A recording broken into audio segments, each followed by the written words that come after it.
This is What If Unfiltered, the show that asks questions we're not supposed to ask, challenges the narratives we're told not to question, and refuses to outsource thinking in a world addicted to outrage. And we do it with logic, facts, and the truth. We strip the emotion out of it because emotion is responsive. Emotion can incite, mislead, and take you where you don't want to go. And this Trilogy series already has emotions that are overflowing all over the place. But we'll attack the issue with no party loyalty, no protected classes of power, and unfortunately, no easy answers. Doing it any other way would just make us part of the problem. So we'll just apply disciplined thinking. Let's get unfiltered.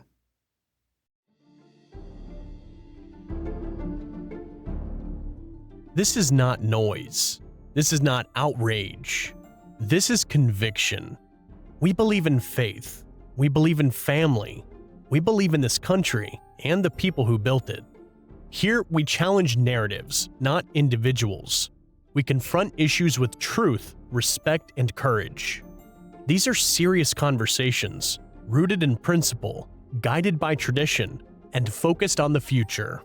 Welcome to What If Unfiltered. This is more than a show. This is a movement.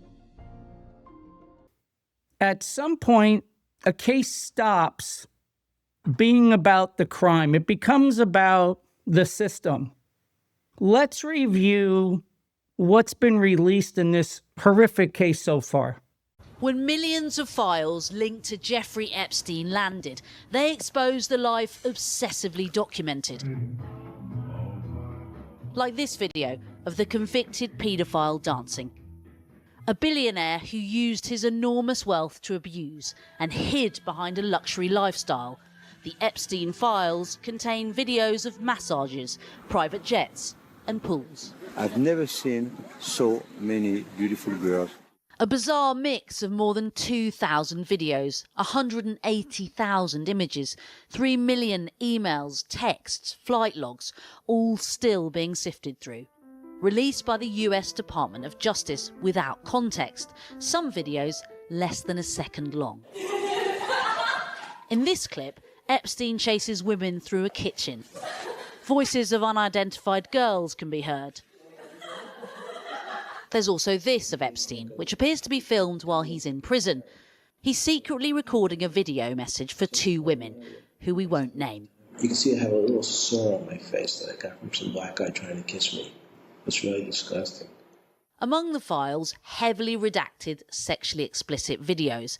And it's not just Jeffrey Epstein's personal images. The files also contain videos captured by the US authorities. Here, Ghislaine Maxwell, in 2016, being questioned over Virginia Giuffre's civil case. Who were the other 17-year-old masseuses they were aware of?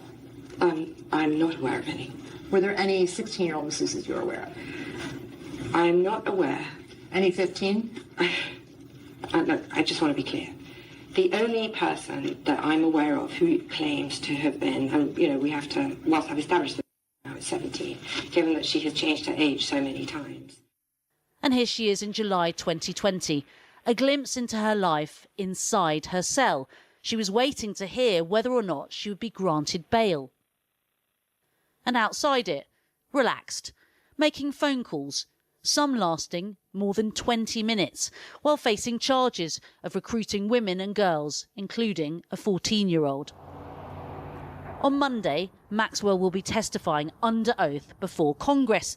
The committee will be investigating the government's handling of the Epstein files. There is this footage from Epstein's Paris apartment. Pharrell Williams' happy plays as a woman dances. A DNA paternity test can be seen on Epstein's desk. The same home where this now infamous photo of Peter Mandelson was taken. Which brings us neatly to here, Epstein outside the Louvre, with France's former culture minister, Jack Lang. Of course, we should say, appearing in the files doesn't imply any wrongdoing. The files show excess, hotel rooms, flash cars, selfies. In one clip, Candle in the Wind plays from his personal playlist on board what appears to be Epstein's private jet. Millions of files with little explanation. For survivors, the release reopens old wounds. While context is often missing, discomfort isn't. So we have mountains of evidence released without context. And why does that matter? Because it leaves us, the public, to cast judgment. And without any experience in processing this type of evidence, we are left to apply judgment with emotion. That's where we are right now, because the Epstein case didn't just expose abuse, it exposed something deeper. A justice system that large parts of the public no longer trust to act fairly, and not because people hate the law, but because they no longer believe the law is neutral. And once that belief breaks, everything else follows. Because when trust breaks, standards follow. Justice depends on something fragile: trust. Trust that investigations are done honestly. Trust that restraint isn't protection. Trust that delay isn't favoritism. Trust that outcomes aren't pre-decided. And once trust erodes, standards don't disappear overnight. They bend quietly, selectively. And that's when justice stops being a principle and starts being a tool. And what does weaponization actually mean? Weaponization doesn't mean the law is enforced.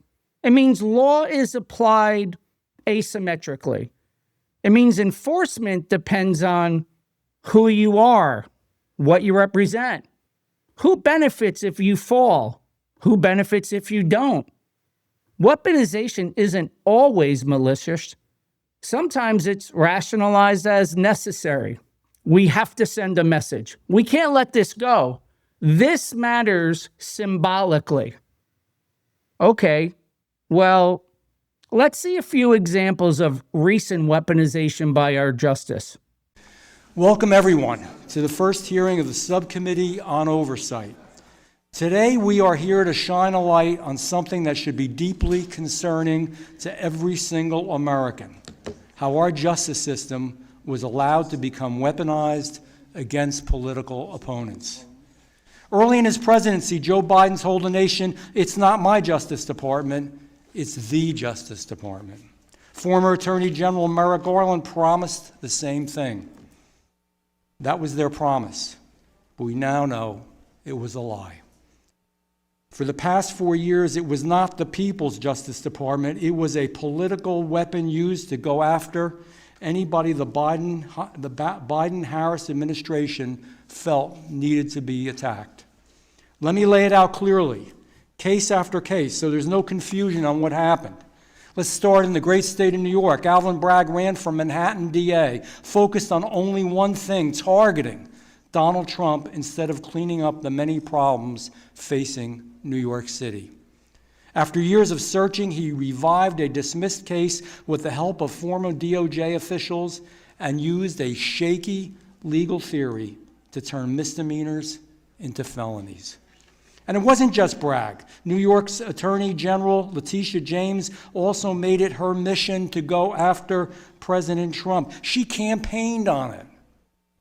Prosecutors, attorney generals, they shouldn't campaign on politics. They should campaign on justice.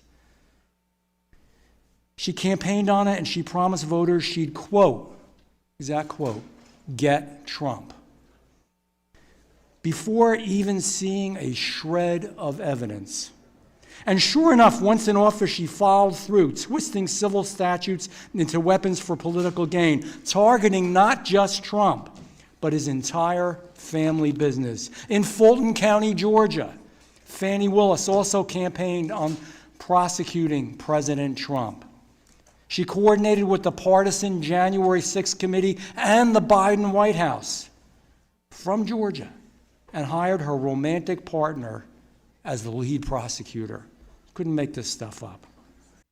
But to be fair, it has now become, or at least appears to have become, a tit for tat with both sides doing it. But justice is not symbolism. The moment law becomes symbolic, it stops being law. And how did emotion enter the system? It didn't happen overnight. Emotion entered slowly, case by case, headline by headline, outrage by outrage. High-profile cases stopped being legal processes and started being moral theater. People no longer ask, what does the evidence support? They ask, what does this mean? Meaning replace proof. And once that happens, restraint looks like weakness. And here's the uncomfortable truth. This is not one-sided failure. The left normalized the idea that justice should be used to correct social and moral imbalances, that some outcomes were too important to wait for process, that the urgency of harm justified aggressive enforcement. The right watched this happen and learned the lesson. If justice can be used as a tool, then not using it, it's surrender. So they responded in kind. Take a look at this clip. The indictment of James Comey for no crime. Not a single prosecutor in that office in Virginia would sign the indictment, not a single one, until President Trump sent his personal lawyer to take over that office. We're not restoring neutrality, but escalating retaliation, tit for tat.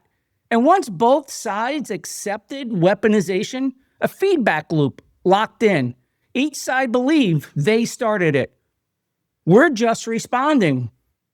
This is defensive.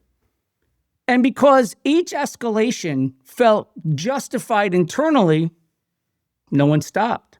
The system didn't collapse, it hardened into factions, suspicion, and inevitability.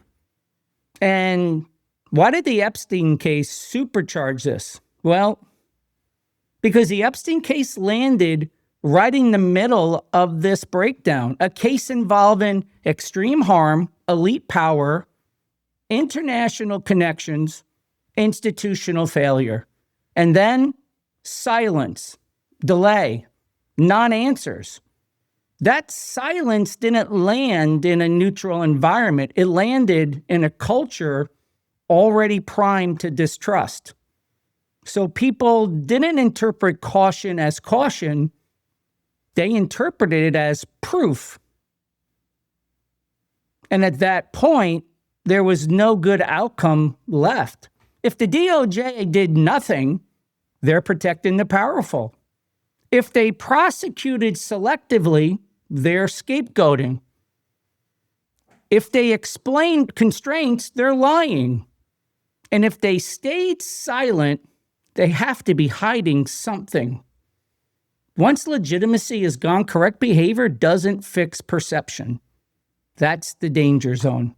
Because every system relies on a margin of goodwill, a belief that even if imperfect, it's trying to be fair.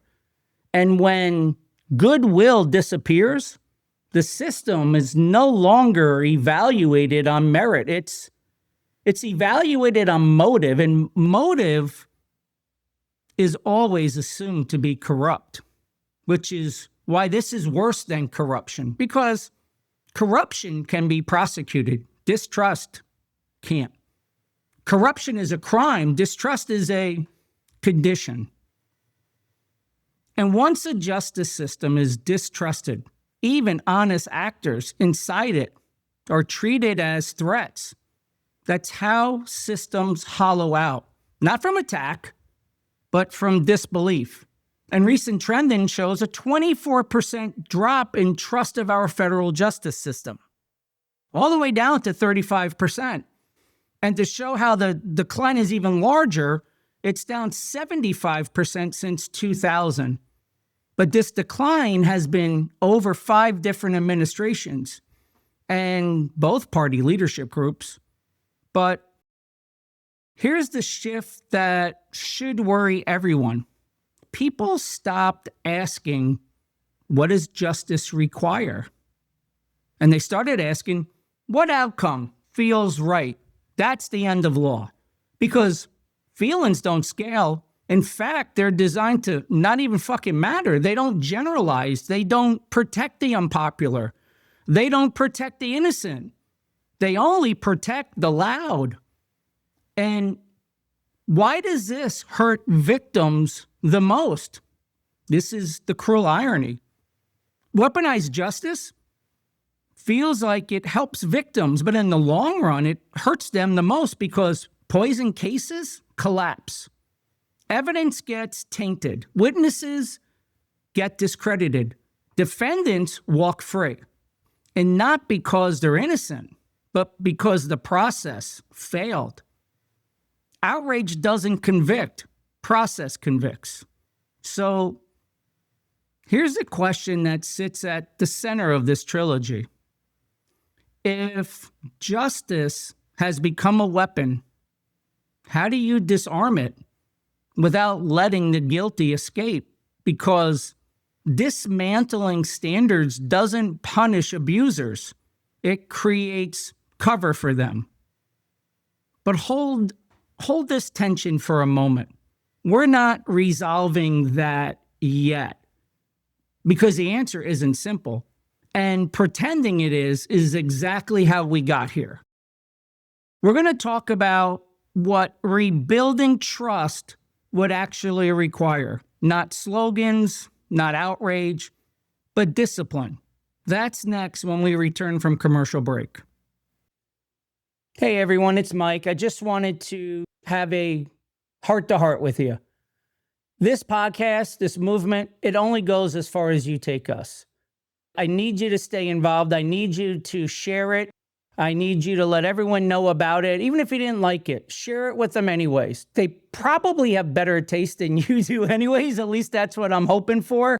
But in all seriousness, share it, follow us, engage with us. Send us an email at info@whatifunfiltered.com and tell us what we're doing right. Tell us what we're doing wrong. Challenge us, ask better questions, engage with us though, and maybe I'll wind up using that email in one of the episodes or on a short, but we need you and we can't do this without you. So engage, follow, share, subscribe. It costs less than 23 cents a day. And I really appreciate all of you being here. And why don't we do this together and take this thing to the next level and get our country back? All right. Thanks, everybody. So we must at least ask this question. If justice has become a weapon, then the obvious question follows. How do you disarm it without making it harmless? Because a justice system that can't act is just as dangerous as one that acts unfairly. And this is where most conversations fail. They swing between extremes, either total cynicism, this system is irredeemable, or blind faith, trust the process, no matter what. But neither position survives reality. But let's discuss the burn it down solution. When people lose trust in justice, they often move to one conclusion: burn it down. Start over. Throw it out. Replace it. That instinct feels empowering. Current culture loves to cancel, but it's reckless because systems don't get replaced by nothing. They get replaced by power. Whoever is the loudest, whoever's the angriest, whoever has the biggest following, whoever's in charge. In fact, check this out. Play the clip. It's the election of 1800. It's very messy. Adams and Jefferson are name-calling. Jefferson wins out. He almost loses to Aaron Burr, his own vice president, but he makes it. Before he can get in, Adams wants to thwart his ability to nominate Supreme Court justices. Right before Jefferson is inaugurated, he has Congress pass an act totally throwing the judiciary into disarray. He adds new seats. He takes one seat off the Supreme Court so that Jefferson can't nominate anyone. And they call this the Midnight Judges Act because at midnight, the night before inauguration, Adams is signing new judges into law. He's just straight nominating all of the Federalist judges he can to thwart Jefferson. This great moment in history is America's first court packing, or unpacking, as it were. That's not justice. That's dominance. And it's been going on for over 200 years. But dominance never protects the vulnerable. And the opposite response is just as hollow. Trust the system. Let it work. Have faith. That language only works when trust still exists. Once trust is broken, appeals to authority feel dismissive. They sound like avoidance. They sound like gaslighting. You don't rebuild trust by demanding it. You rebuild it by earning it. So, what does de-weaponization actually require? Well, de-weaponization justice doesn't mean weakening it. It means re-anchoring it to principles instead of outcomes. It means restoring predictability, the same standard applied the same way, regardless of who it benefits. Well, it's supposed to be this. Play the clip. I want to just note, no one should run for DA, AG, or any legal office. Republican, Democrat, conservative, liberal, nobody should do this with the sole goal of going after one political figure. It's not what those jobs are about. That's not justice. That's vengeance. Our legal system isn't supposed to be about personal grudges or political payback. It's about fairness. It's about impartiality. It's about the rule of law. That's supposed to be the standard in America. That sounds obvious, but it's not.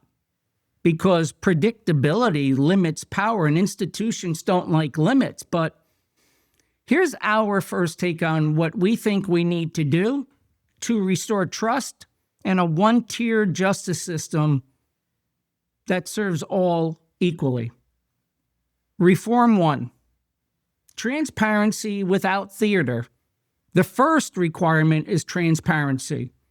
No leaks, no spectacle, no performative press conferences.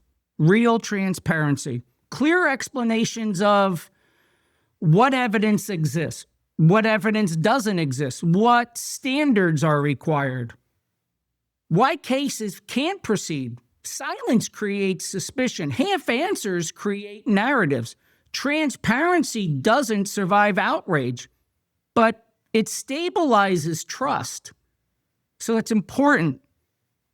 Reform 2, we want an independent review of all non-prosecuted cases. When powerful cases don't move forward, someone, other than the original decision makers, must review why. Not to override, to audit, to ensure trust. Non-prosecution should not mean non-accountability. Sunlight on decisions is not the same as interference. It's legitimacy. Legitimacy restores trust. Which brings us to reform number 3, ending secret deals. One of the most corrosive elements in the Epstein case was secrecy. Closed-door arguments, non-disclosure clauses, decisions hidden from public view. What are we talking about, you ask? Well, here's this example about what happened in the Trump cases. Jack Smith was unconstitutionally appointed as special counsel. His lead counsel pressured a defense attorney with a judgeship offer to flip a client. So if the client flipped, he'd get a judgeship. Smith admitted to altering evidence in the Mar-a-Lago case, evidence tampering at the highest and most important level, pure political lawfare. Even when legal secrecy breeds distrust, Justice cannot survive when people believe outcomes are negotiated. Reform 4, consistent standards for high-profile cases. So what we're saying is high-profile cases must follow the same rules every time. Same evidentiary thresholds, same timelines, same communication practices. When rules change based on visibility, people assume motive. Consistency is boring, but it's also stabilizing. And why is this harder than it sounds? Well, because every reform that strengthens legitimacy weakens discretion. And discretion is power. Power to decide quietly, power to manage risk, power to avoid fallout. Institutions resist reforms not because they're evil necessarily, but because they're human, and humans protect control. I mean, shit, just look how hard it is to get career politicians out of Congress. They never friggin' leave. But here's the critical point. Strong standards, they don't protect criminals. They actually expose them. Weak standards collapse cases.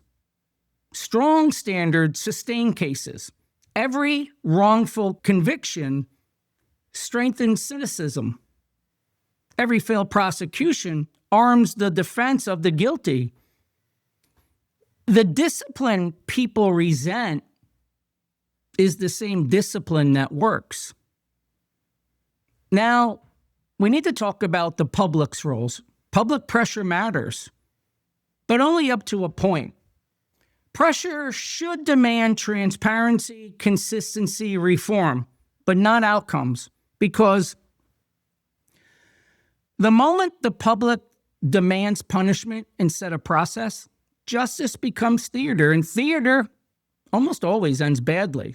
So why can't the Epstein case be resolved the way we want?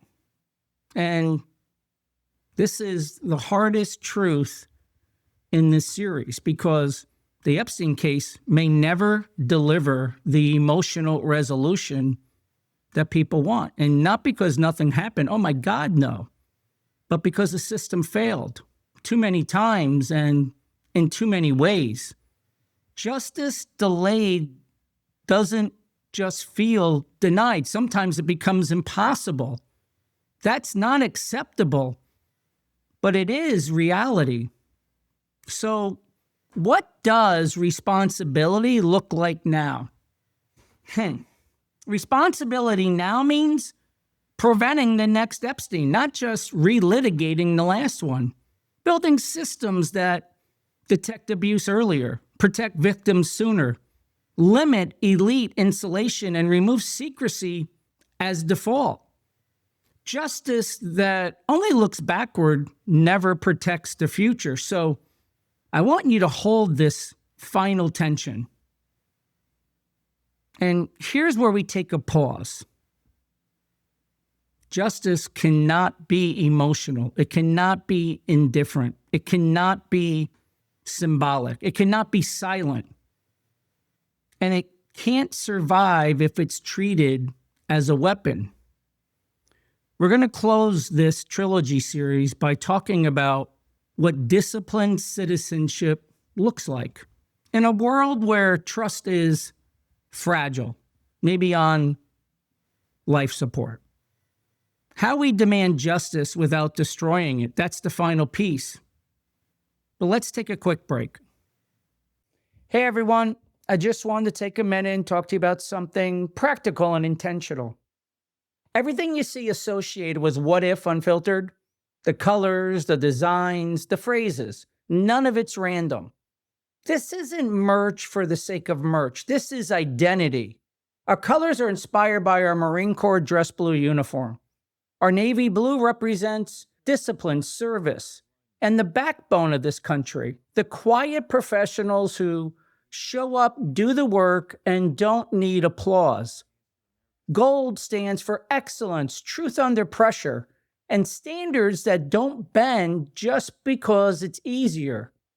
And our red represents sacrifice, the real cost, paid by men and women who made it possible for us to even sit here and have conversations like this.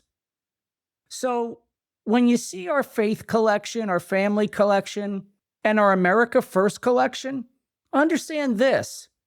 You're not buying a shirt, a hat, or a hoodie. You're wearing a statement that says faith still matters, family still matters. This country is worth defending. It's not loud, it's not trendy, it's deliberate. We call it body armor because that's exactly what it is. Something you wear when you're willing to stand for something, even when it's uncomfortable. If you believe in the mission, if these conversations resonate with you, go check it out. See the merchandise at whatifunfiltered.com.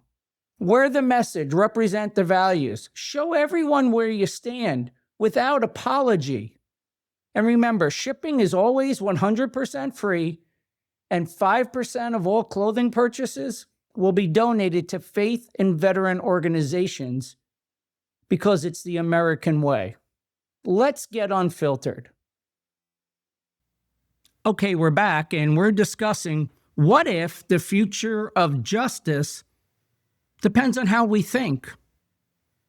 So if this trilogy has done its job, you should feel something different right now. Not relief, not outrage, clarity. Because clarity is the only thing that survives complexity. In the Epstein case, more than almost any other, demands it. See, this story isn't just about Epstein. Jeffrey Epstein is dead, and that fact matters.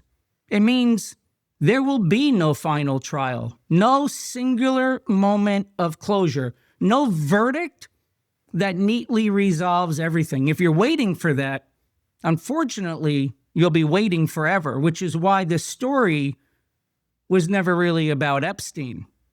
It's about how a system responds when power, harm, and failure collide. But most importantly, about how we respond when the system doesn't give us the resolution we all want. And here's the temptation, because when justice feels incomplete, we want certainty. And when certainty isn't available, we want blame. And when blame doesn't lead to punishment, we want replacement. Replacement of process with instinct. Replacement of standards with consensus. Replacement of law with emotion. That temptation feels righteous. But it's also how justice dies. So we have to ask, what does disciplined citizenship actually mean? Well, disciplined citizenship doesn't mean silence. It doesn't mean passivity. And it doesn't mean trusting institutions blindly. It means demanding the right thing. It means demanding transparency, not outcomes. Consistency, not speed. Standards, not scapegoats. Reform, not theater. And truth, not false narratives. It means we stop outsourcing our thinking. It means asking hard questions without preloading the answers. And it means holding your own reactions to the same scrutiny you apply to the system. Here's a test worth keeping. When you hear an allegation, ask yourself, what would I require if this were about me? What standard would I demand before my life was destroyed? What process would I insist on before punishment was imposed? If the answer is based on politics, power, or preference, that's not justice talking. That's fear. And emotion matters. Without it, injustice would be ignored. But emotion is a terrible judge. It doesn't scale. It doesn't generalize. It doesn't protect the unpopular. It doesn't even use facts. Emotion's nothing more than a signal, not a verdict. The moment emotion becomes the standard, justice becomes arbitrary.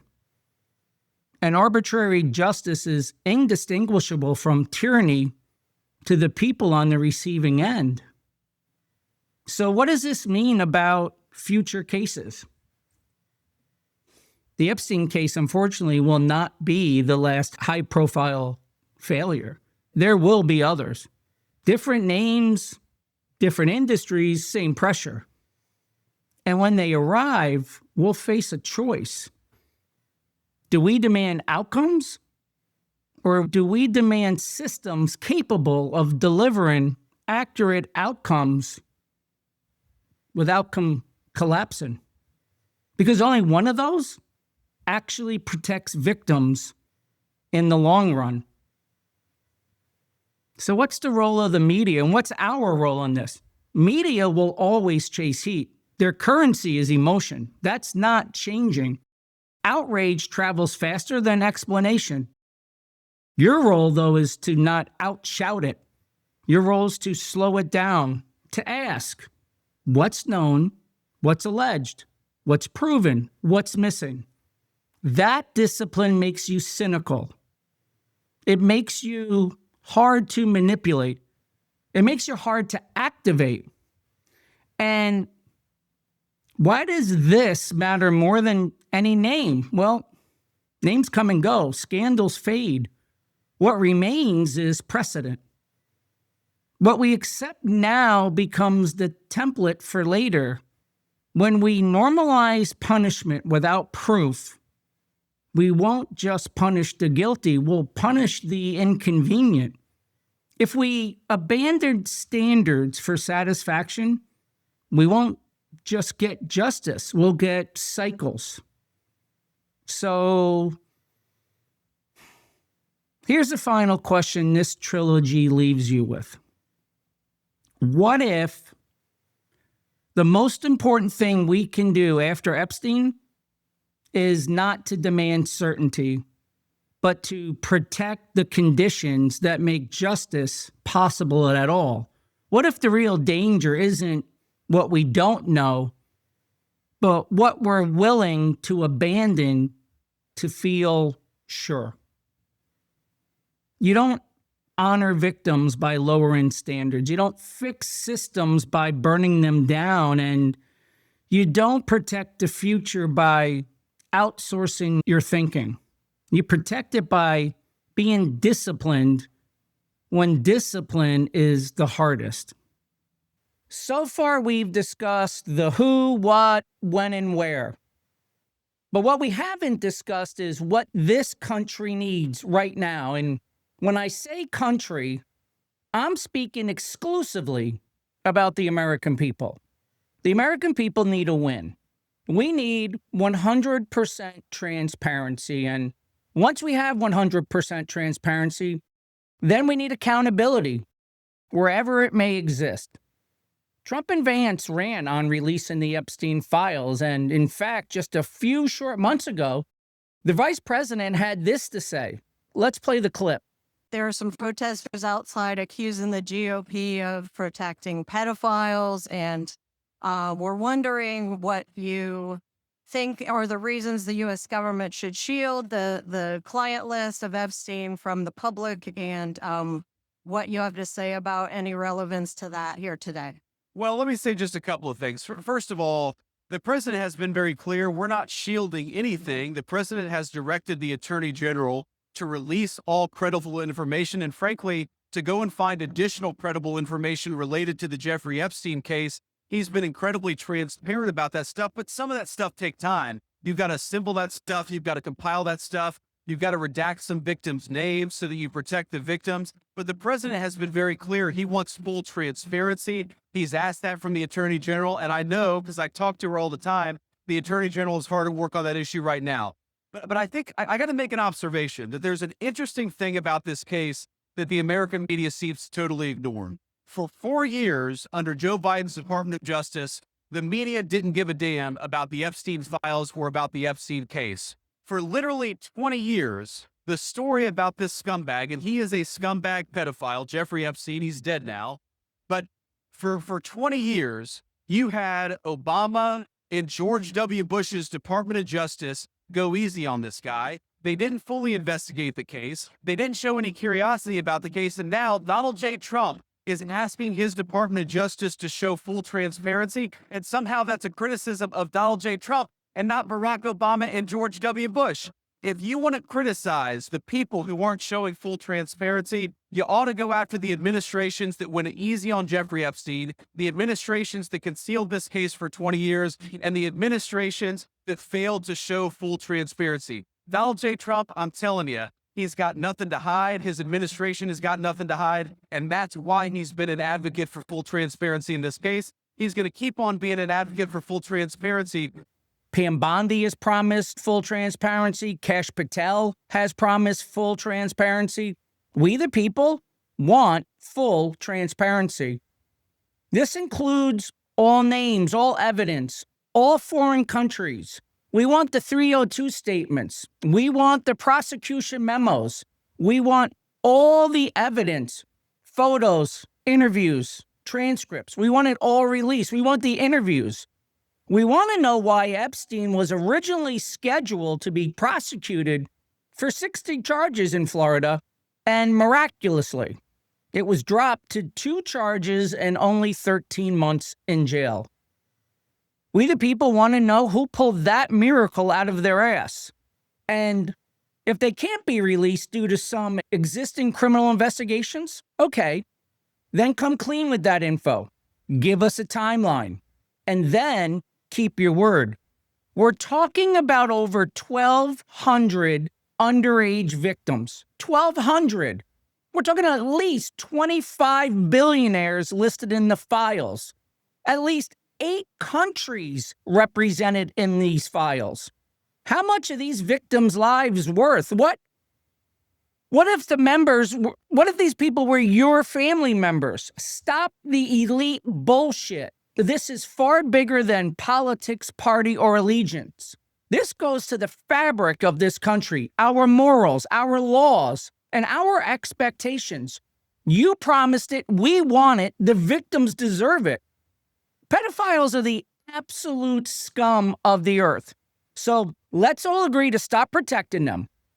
This is evil in its purest form, and it's so much more than just Jeffrey Epstein. It's more than conspiracy theories. We don't fucking care if they're your buddies. We don't care if they're our allies. And we don't care if they're campaign donors. If they are involved, they are evil. And if they are involved, at the very least, they have to be exposed. We don't care. Release all documents. And then hold everyone accountable wherever the law allows. And if we're being honest, the Trump administration has done more than any other administration in releasing the files and at least getting us to this point. No other administration has released anything. But if we're also being honest, it did take a law driven by Ro Khanna and Thomas Massie, and then unrelenting pressure from Nancy Mace, Lauren Boebert, and Marjorie Taylor Greene. But finish the job. You promised the files. I voted for the files. Do your job and keep your promise. And one last point. Do your job without any pardons for anyone. All right, let's slow this down and let's close this out. This series wasn't easy. It wasn't meant to be. No one, except the guilty, maybe feel better. We told you up front you wouldn't feel better at the end of this. But if you stayed through all 3 episodes, you didn't just consume content. You practiced something rare, thinking under pressure. And that matters. Because justice doesn't survive on certainty. It survives on people willing to hold the line when emotion tells them not to. This is What If Unfiltered. If this challenged you, share it. If it unsettled you, sit with it. And If you're done outsourcing your thinking, you're in the right place. Let's get unfiltered. These conversations don't end when the episode does. They carry forward into how we think, how we speak, and how we engage the world around us. Here, we don't demand agreement. We ask for honesty. We don't chase outrage. We pursue clarity. Because better questions shape better conversations, and better conversations shape better outcomes for our families, our communities, and our country. If this episode sharpened your thinking, share it, continue the conversation, and let's get unfiltered. Until next time, this is What If Unfiltered, where conviction is rooted in faith, guided by tradition, and focused on the future.